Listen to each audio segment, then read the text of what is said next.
आज हम लोगों के सामने एक कंपटीटर के साथ साथ सोशल एक्टिविस्ट भी हैं, तो हम लोग इनसे जानेंगे। और खास और मुख्य बात यह भी है कि यह एक फीमेल क्लास से बिलोंग करती हैं, यानी भारतीय नारी भी हैं। इस दृष्टिकोण से भी इनसे हम लोग जानना चाहेंगे कि इस समय उत्तर प्रदेश के में एक एसडीएम यानी डिप्टी कलेक्टर का मामला बहुत तेजी से वायरल हो रहा है।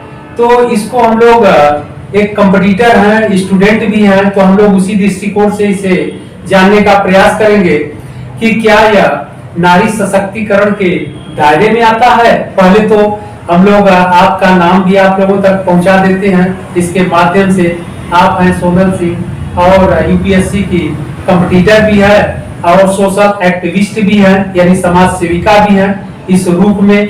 तो अब हम लोग इनसे जानते हैं कि क्या नारी सशक्तिकरण का डिफिनीशन क्या है और क्या नारी सशक्तिकरण के दायरे में ज्योति मौर्य जी भी आती हैं। जी सर, ऐसा जैसा कि आप हमसे पूछ रहे हैं कि नारी सशक्तिकरण क्या है, तो सर मैं आपको बताना चाहूंगी कि नारी सशक्तिकरण का अर्थ यही होता है कि किसी भी नारी के पास उसकी शक्ति होना। जैसा कि हमारे पूर्वजों में पहले से प्रथाएं बहुत सारी चली आ रही थी जिसमें कि नारी को किसी तरीके से बाहर आने की अनुमति नहीं थी, बिकॉज हमारी जो देश है वो एक पुरुष प्रधान देश था। अभी जो है हमारे माँ बाप और बहुत सारे ऐसे लोग हैं जिनकी सोच बदल गई है, वो अपने घर की बहू बेटी को पढ़ाने के लिए बाहर निकले। ठीक उसी तरीके से एक ज्योति मौर्य जी भी थी और ये बहुत ही ट्रेंड में चल रहा है कि ज्योति मौर्य और आलोक मौर्य का। तो बिल्कुल सही बात है जो ज्योति मौर्य ने किया, ये ज्योति मौर्य जी ने सही नहीं किया। इसलिए सही नहीं किया क्योंकि वो एक परिवार को तोड़ रही हैं, अपनी बेटियों को छोड़ रही हैं, ये उन्होंने सही नहीं किया। लेकिन सर मैं आपसे ये जानना चाहती हूँ कि ऐसे हमारे तमाम पुरुष भाई लोग हैं जो कि अपनी सक्सेस होने के बाद अपनी महिलाओं को छोड़ देते हैं और छोड़ने के साथ साथ दहेज प्रथा और वगैरह की केसेस लगा के कोई जला देता है, कोई मार देता है। तो इन सब चीजों की कोई भी लिस्ट वायरल सामने नहीं आती और ऐसी आपके नॉलेज में भी होगी, हमारे नॉलेज में भी होगी। ज्योति मौर्य जी ने ऐसा काम गलत किया कि उन्हें परिवार को नहीं तोड़ना चाहिए और हर पुरुष को अगर वो सक्सेस होता है तो उनके कामयाबी के पीछे एक महिला का हाथ होता है। ठीक उसी तरीके से एसडीएम ज्योति मौर्य जी के कामयाबी के पीछे आलोक मौर्य जी का हाथ है। इसके लिए बहुत बहुत धन्यवाद कि ऐसे बहुत सारे हमारे पुरुष भाई होंगे जो अपनी बीवी को पढ़ाना चाहेंगे और पढ़ा करके एसडीएम और डीएम के पोस्ट पे लाना चाहेंगे। लेकिन ऐसा भी नहीं है कि उनके हाथ होने से वो अपने दिमाग से एसडीएम बनी है। उन्होंने पढ़ाई की है, उन्होंने इंटरव्यू दिया है, उसको पास आउट हुई है, तब जाके वो एसडीएम बनी है। अगर आलोक मौर्य जी उनको अपनी पत्नी मान रहे थे तो उनको समाज में इस तरीके से इतने बड़े पद के अधिकारी को वायरल करना मेरे हिसाब से उचित तो नहीं है। ठीक है, मान लीजिए तो पारिवारिक मामला है, पति पत्नी के बीच का है। आपने कहा कि एक पुरुष को आगे बढ़ने में एक स्त्री का भी हाथ होता है, लेकिन यहाँ पर एक पत्नी को भी आगे बढ़ने में एक पुरुष का भी हाथ है। इससे तो यह साबित होता है कि भाई चाहे वह स्त्री हो या पुरुष हो, सहयोग की जरूरत पड़ती है। तो किसी एक व्यक्ति पर ये बातें पूरी तरह से कह देना कि नहीं पुरुष को ही आगे बढ़ने में पत्नी का साथ होता है, तो ऐसी बातें नहीं देखने को मिल रही है। इसका मतलब आपसी सहयोग चाहिए। अब दूसरी बात यह है कि यह तो ज्योति मौर्य जी का अपना व्यक्तिगत मामला है, अपनी फ्रीडम है, अपनी लाइफ है, फंडामेंटल राइट भी है साथ में। तो ठीक है, व्यक्तिगत लाइफ जी सकती हैं, लेकिन क्या सामाजिक रूप में देखा जाए तो क्या यह समाज पर क्या इसका प्रभाव पड़ेगा। और जो एक युवा है, अगर कोई फीमेल क्लास है यानी कोई लड़की है या स्त्री है, वह एसडीएम बन जाती है, डिप्टी कलेक्टर बन जाती है या कलेक्टर बन जाती है, तो वह युवाओं का रोल मॉडल भी हो जाती है। तो ज्योति मौर्य इस समय जो युवा लड़कियां हैं जो तैयारी कर रही हैं, उनकी रोल मॉडल भी है। तो इसका क्या प्रभाव पड़ेगा। देखिए सर, ये बात सही है कि ज्योति मौर्य जी इस समय युवाओं के लिए रोल मॉडल है और उन महिलाओं के लिए रोल मॉडल है कि दो बच्चों की माँ भी एसडीएम और डीएम बन सकती है, पढ़ाई कर सकती है, तो उसको लोग आगे लाएंगे, पढ़ाएंगे। लेकिन हर कोई महिला ज्योति मौर्य नहीं बन सकती है।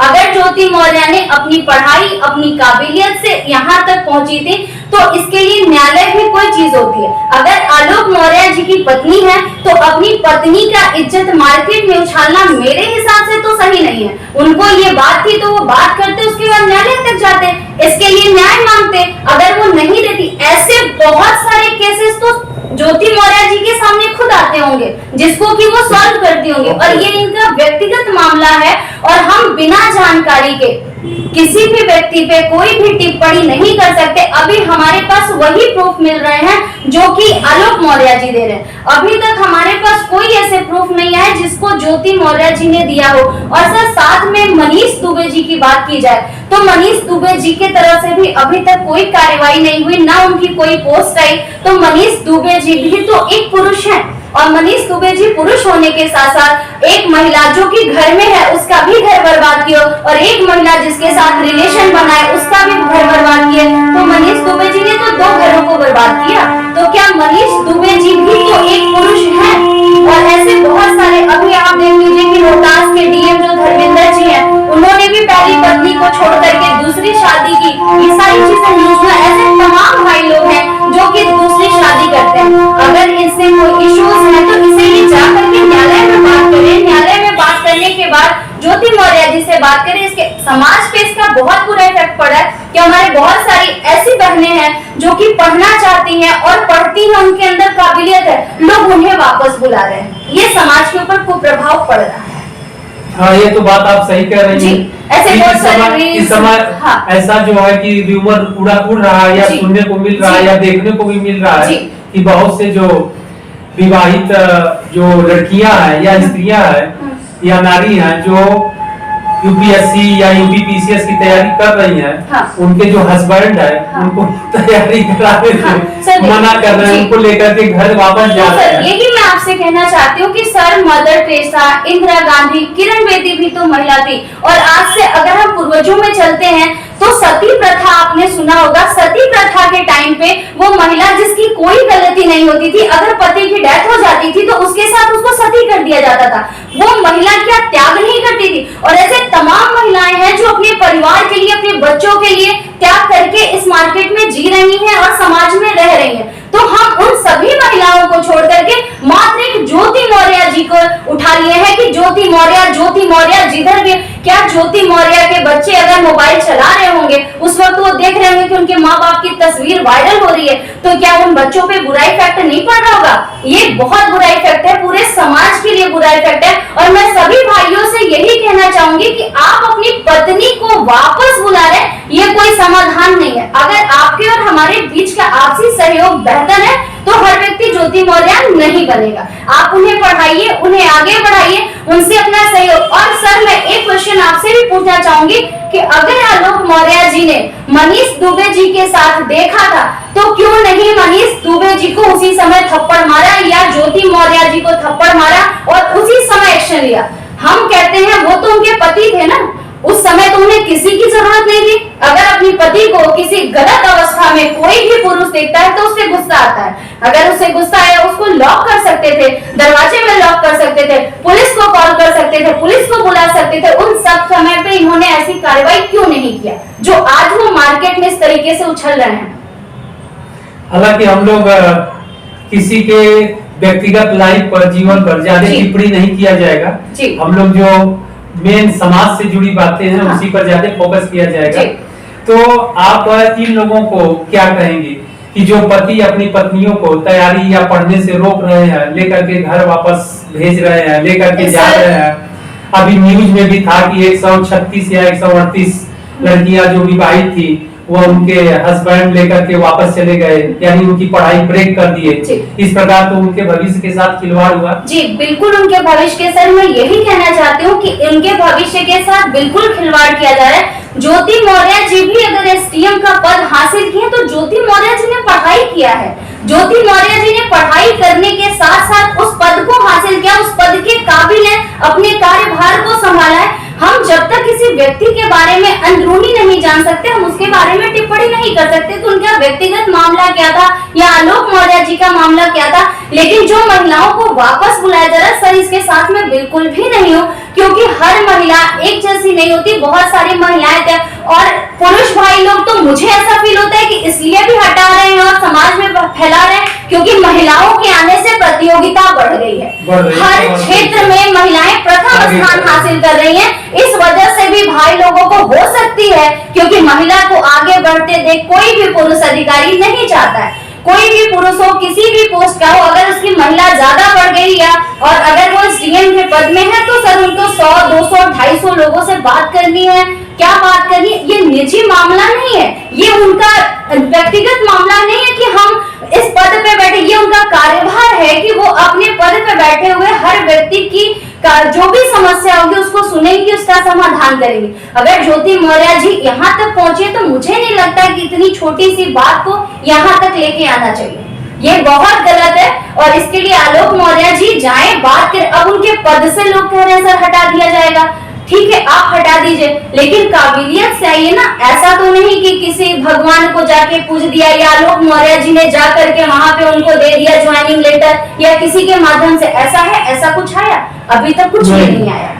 तो हमें नहीं लगता कि जो महिलाएं जा रही हैं उनको वापस बुलाना चाहिए। मैं सभी भाइयों से यही निवेदन करूंगी कि आप ये सारी चीजें गलत कर रहे हैं। आप किसी अभी खुशबू जी को उनके पति ने बुला लिया है वापस, जो कि न्यायालय में जाके गुहार लगा रही है और अपना लेटर पोस्ट कर रही है, तो सर ये सारी चीजें गलत है।